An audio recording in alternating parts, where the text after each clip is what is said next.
Добрый вечер. Вы смотрите информационный выпуск сегодня. В начале о главных событиях 18 июня. Работа по признанию геноцида осетинского народа продолжается. Первым государством стала Абхазия.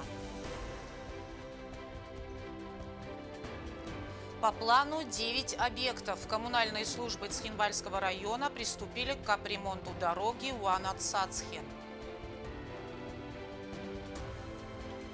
Окончание школы отметили с размахом. В центре поселка Азнаур состоялся выпускной бал.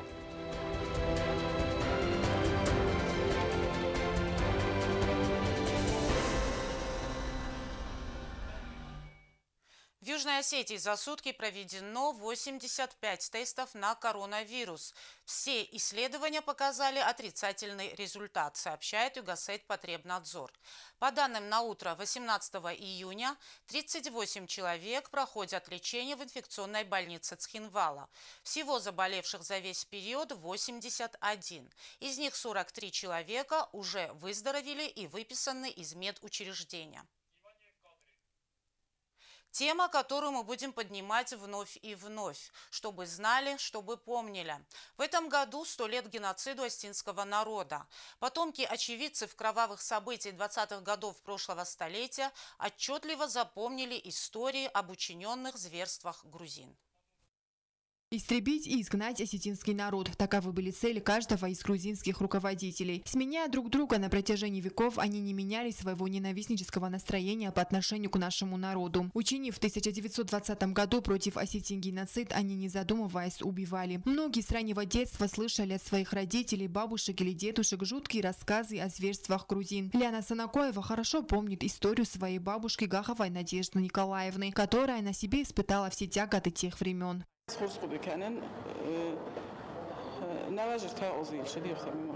Я ее хорошо помню, так как она дожила до 93-летнего возраста. Вышла замуж в село Уанил Дзауского района. Когда все покидали родные места, она ушла вместе с ними. Часто говорила о том, что приходилось продвигаться по горным склонам и ущельям. Бабушке Ляны удалось дойти до лагеря. После того, как они вернулись в родное село, они застали чистое поле. Ни дома, ни хозяйства. Все было сожжено и разграблено. Но на этом беды Надежды Гаховой не закончились. Через некоторое время у нее умер муж.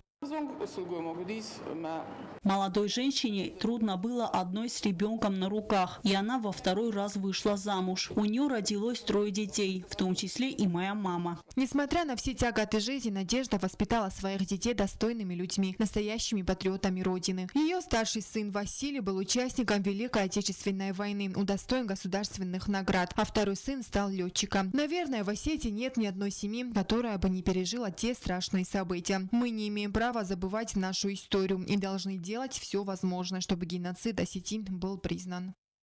Анжела Кокоева, Фатима Чочиева, Арнольд Харибов, Оксана Татаева. Информационный выпуск сегодня.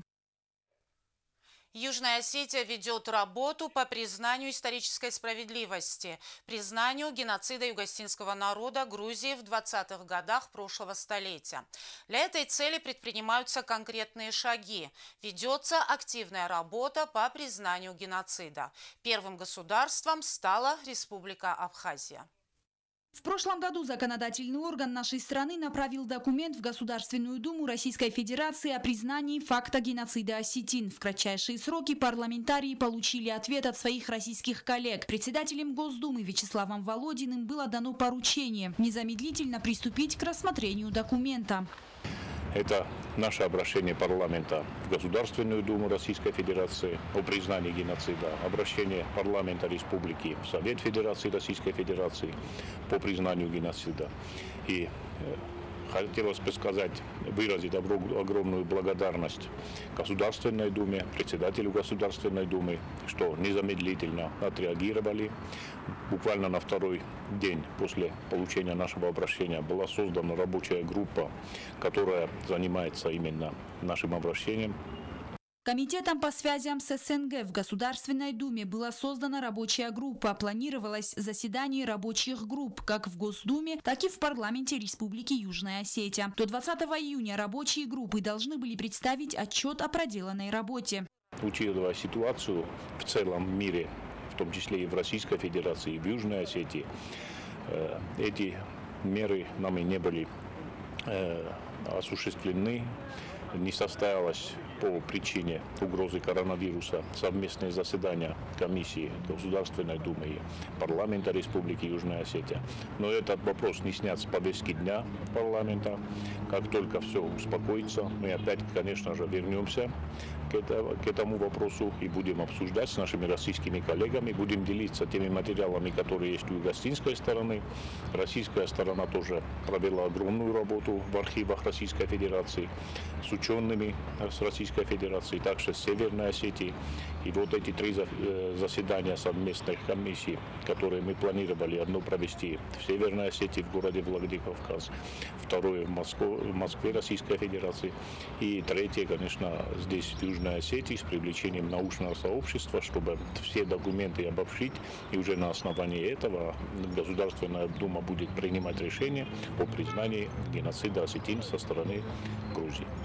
По словам Алана Таттаева, важно, чтобы геноцид признали дружественные страны. Первым государством, признавшим геноцид осетин, стала Абхазия. С большим вниманием ждем решения российского парламента. Подобное обращение передано через представителя МИД Южной Осетии и итальянским властям. Работа в этом направлении ведется активно. Мы будем и дальше добиваться признания исторической справедливости, подчеркнул глава парламента. Роза Тедеева, Регина Черткоева, Азиз Багаев. Информационный выпуск сегодня. Сотрудники ГУП ЖКХ Цхинвальского района работают над капитальным ремонтом дороги Уанат-Сацхен. Рабочие приступили к выравниванию и отсыпке гравием. Всего по плану предстоит обустроить дороги в 9 сел этого района. Приоритетной задачей также является обеспечение сельчан питьевой водой. На этой неделе коммунальные службы района приступили к капитальному ремонту дороги Уанат-Сацхен. В первую очередь предполагается благоустроить отрезок дороги, ведущий в селение Орты. На данном этапе дорогу выравнивают и расширяют, после чего сделают отсыпку гравием. Текущий ремонт дороги мы сделаем и в селении Старком и Приал. У нас есть карьер, где мы добываем материал для отсыпки. Проблем во время строительных работ у нас никогда не возникает. И в скором времени по дорогам нашего района машины будут ездить с комфортом. По плану в этом году должны быть отремонтированы дорогу к 9 селам района. Как только работы в селении Орте будут завершены, в планах руководства района направить технику в селение Джир и благоустроить дорогу, которая давно нуждается в ремонте. Для сельского жителя необходимо создать условия, и первым делом важно устранить проблему с дорогами и питьевой водой, отмечают в администрации Цхинвальского района.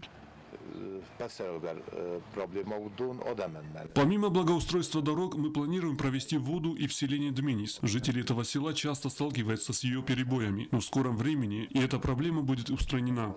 Из бюджета администрации Цхинвальского района на дорожно-ремонтные работы выделено 800 тысяч рублей. Анжела Кокоева, Арсен Гассиев, Фатима Кумаритова. Информационный выпуск сегодня. Окончание школы интересно и весело отметили выпускники Знаурского района. Отличившиеся ученики были награждены дипломами и грамотами. Наряду с поздравлениями и добрыми пожеланиями для них был организован выпускной бал. Творческие коллективы района создали поистине незабываемую атмосферу. Впечатлениями делится Алена Уттаева. В центре поселка Знаур для выпускников района был организован выпускной бал. Главный свой школьный праздник. Окончание школы выпускники отметили с размахом. Немало теплых слов им было адресовано. С окончанием учебы и со вступлением во взрослую жизнь главных виновников торжества поздравил глава администрации района Сослан Хубаев. Вы вступаете во взрослую жизнь. Хочу поздравить вас с вашим праздником. Пожелать вам прежде всего крепкого здоровья, успехов во всех начинаниях. Где бы вы ни были, помните, что вы всегда должны быть порядочными, добросовестными людьми, чтобы вами гордилась Родина. Хочу также поблагодарить ваших родителей и учителей за то, что они воспитали вас, дарили вам те знания, которые у вас есть. Приходили вот сюда, я посмотрела и сказала себе, вас мало. Но подумала потом, я говорю, не количество, а чтобы было качество.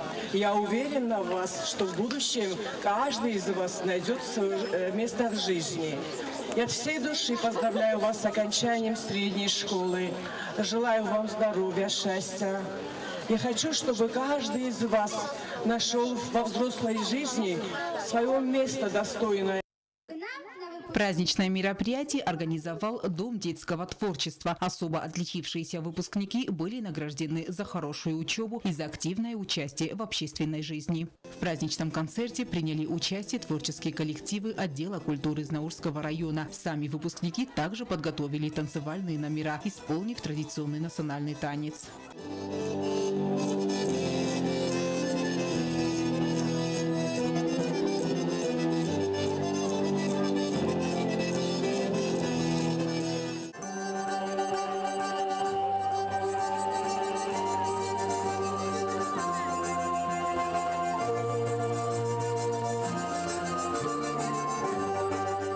Выпускники выразили слова благодарности за праздник и еще раз поблагодарили своих учителей, которые на протяжении 11 лет вкладывали в них не только знания, но учили ценить и уважать всех, помогали стать достойными гражданами своей родины. Алена Утаева, Заур Устаев, Оксана Татаева. Информационный выпуск сегодня. Природа Южной Осетии уникальна по красоте, но, к сожалению, многие граждане невнимательны к окружающей среде. С таким халатным отношением продолжает бороться Комитет по молодежной политике, спорту и туризму. Комитетом объявлен очередной субботник, который состоится завтра. Тему продолжит Агунда Губозова. Завтра, 19 июня, состоится субботник, организатором которого выступает Комитет по молодежной политике, спорту и туризму. В акции могут принять участие все желающие. Начало в 9:00. Субботник пройдет на въезде в город со стороны ТЭК. По словам заместителя главы комитета Валентины Гатикоевой, эта территория загрязнена настолько, что группа направляется туда уже в 3-й раз. Но результат работы практически не виден, так как там очень много мусора. Примут участие опять-таки наши добровольцы, наши неизменные верные добровольцы. Они с большим энтузиазмом принимают участие. Потому что, знаете, когда после этих уборок чувство удовлетворения какое-то приходит к человеку, что ты что-то хорошее сделал. Там очень страшная ситуация. Очень много мусора, очень сильно все загрязнено.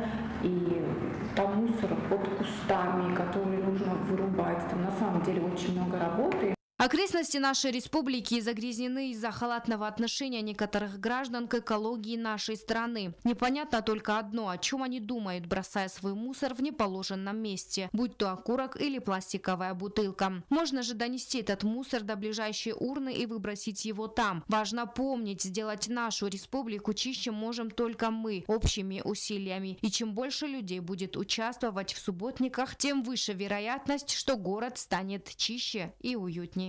Я думаю, что есть такие люди, которым не безразлична экология и окружающая среда, то есть чистота окружающей среды, чистота воздуха и так далее. Мы опять-таки призываем этих людей присоединиться к нам. А если уже у людей не получается принять участие в нашей акции, то мы опять-таки очередной раз настоятельно просим говорить соседям, родственникам, знакомым, когда вы выезжаете куда-то отдыхать за пределы города, пожалуйста, не оставляйте мусор. А если вы по приезду на то или иное место обнаружите там мусор, пожалуйста, соберите его. В последнее время комитету совместно с добровольцами и сотрудниками правоохранительных органов удалось убрать ряд природных зон. Дорогу между Саудзуар и Джередзуар, территорию святилища Севалатедзуар и родника в селе Хейт. Субботники – прекрасное и замечательное дело. Мы обязаны любить свою природу, убирать ее и не мусорить. Чисто не там, где убирают, чисто там, где не мусорят. Агунда Губозова, Рауль Кочев. Информационный выпуск сегодня. Приятная новость для тех, кто не сможет присутствовать на выпускном балу на Театральной площади столицы. Наш телеканал в 8 вечера будет вести прямую трансляцию праздника. Не пропустите. На этом наша программа подошла к концу. Я Ирина Чугоева. Желаю вам всего доброго и до свидания.